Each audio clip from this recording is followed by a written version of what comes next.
లేదు లేని అధికారాన్ని ఆపాదించుకొని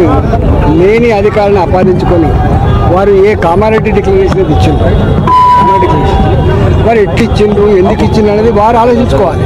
కానీ ఒక్కటి మాత్రం సత్యం ఏంటంటే కోర్టులు రాజ్యాంగాన్ని కాపాడే ప్రయత్నం చేస్తే తప్ప రాజ్యాంగానికి లోబడి తీర్పిస్తే తప్ప దానికి భిన్నంగా తీర్పించే పరిస్థితి లేదు.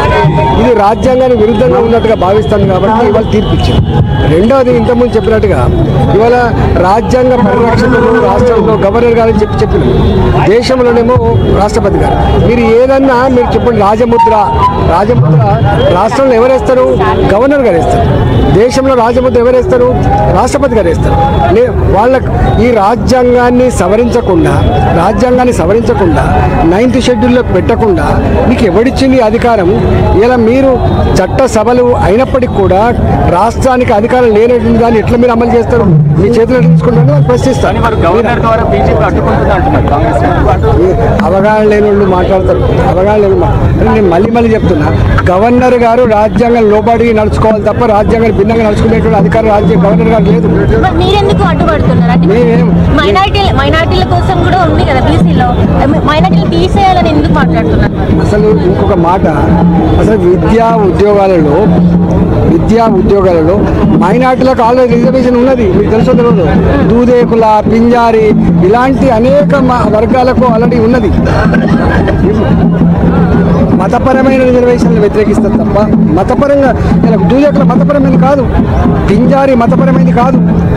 ఇవాళ వాళ్ళంతా బీసీల కింద ఉంటారు. మీకు తెలుసో తెలియదు. చాలామంది తెలియని విషయం ఏంటంటే ఈ రాష్ట్రంలో మైనార్టీ జాతులలో ఉన్న ప్రజలలో 70% మంది ఆల్రెడీ బీసీ బి గ్రూప్లో ఉన్నారు. మర్చిపోతున్నారు, చాలామంది చెప్పలేకపోతున్నారు. మైనార్టీలలో కూడా చాలామంది బీసీలుగా ఉన్నారు.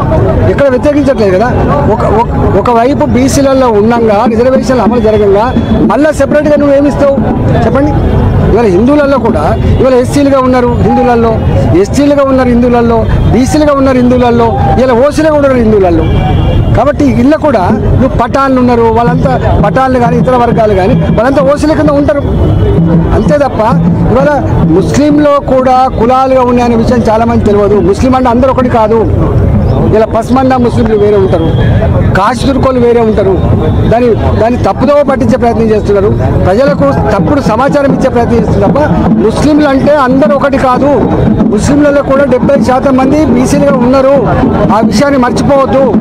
అయితే కాంగ్రెస్ ప్రభుత్వం చేసినటువంటి సర్వే ఏదైతే ఉందో పబ్లిక్ డొమైన్లో పెట్టలేదు కాబట్టి ఆ సర్వేని ఏ విధంగా నిర్వహిస్తామంటూ హైకోర్టులో కూడా చుక్కెదురైంది, సుప్రీంకోర్టులో కూడా చుక్కెదురైంది. మరి ఈ దానిపైన బీజేపీ స్టాండ్ ఎలా ఉండబోతుంది? నేను చాలాసార్లు చెప్పినా, మళ్ళీ చెప్తున్నా. స్టాటిస్టికల్ డిపార్ట్మెంట్ ఈ లెక్కలు సేకరిస్తే అది బీసీ రిజర్వేషన్ రాదు. ఇది ఒక డెడికేటెడ్ కమిషన్ వేయాలి. మీరు తమిళనాడులో స్టడీ చేయండి. ఈ దేశం మొత్తములో నిజాయితీగా చిత్తశుద్ధితో ఆ వర్గాలకు, ఆ ప్రజలకు న్యాయం జరగాలని చెప్పి 21 మంది రిటైర్డ్ ఐఏఎస్ ఆఫీసర్ల చేత 3 సంవత్సరాల కాలం పాటు సమగ్రంగా సర్వే చేసి మొత్తం లెక్కలు తెచ్చి ఆ లెక్కలన్నీ కూడా పార్లమెంట్లో చర్చలు జరిగి ఇలా సుప్రీంకోర్టు కూడా నిజమే ఇది న్యాయమైందని చెప్పి అంగీకరించి 9th షెడ్యూల్లో పెట్టిండ్రు. గట్ల చెయ్యి అంటున్నా.